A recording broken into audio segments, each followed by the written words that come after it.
अगले साल देश में आम चुनाव है।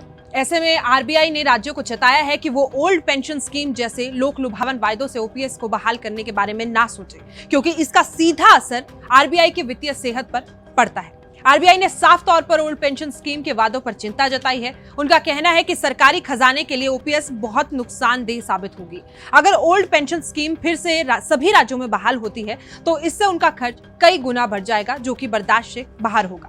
आपको बता दें कि ओल्ड पेंशन स्कीम का इस्तेमाल करके राज्यों की सरकारें लगातार जनता को लुभाकर वोट अदा कर रही थी। राजस्थान, छत्तीसगढ़ और पंजाब इनमें शामिल है और इसके अलावा कर्नाटक में भी ओपीएस लाने की चर्चा लगातार चल रही है, जिस पर आरबीआई ने साफ तौर पर राज्य की सरकारों को कहा है कि वो न्यू पेंशन स्कीम को ही जारी रखे। आरबीआई ने अपनी report state finance study of budget of 2023 और 24 को जारी करते हुए चेताया है कि अगर सारे राज्य ओपीएस फिर से बहाल कर देते हैं तो उन पर वित्तीय दबाव लगभग 4.5 गुना तक बढ़ जाएगा। ओपीएस का जीडीपी पर बुरा असर दिखेगा।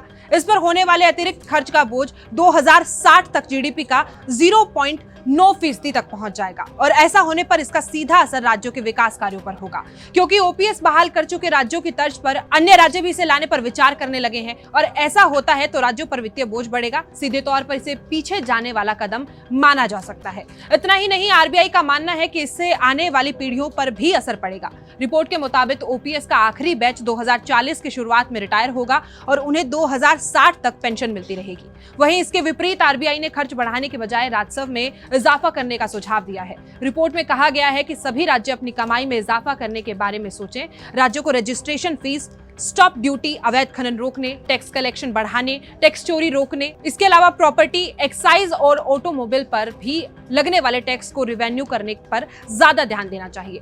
देखिए, ओपीएस जनता को लुभाने वाले वायदों में से एक सबसे ज्यादा असर डालने वाला वादा है। तो ऐसे में अब देखना यह होगा कि आखिर सरकारें जनता को लुभाने के लिए ओपीएस के बाद अब कौन सा अहम कदम उठाती है। तो इस खबर पर आपकी क्या राय है, कमेंट बॉक्स में जाकर जरूर शेयर करें। खबरों को विस्तार से जानने के लिए आप हमारी वेबसाइट www.thejbt.com को लॉगिन कर सकते हैं और देश और दुनिया की तमाम बड़ी खबरों के लिए आप देखते रहें जनभावना टाइम्स।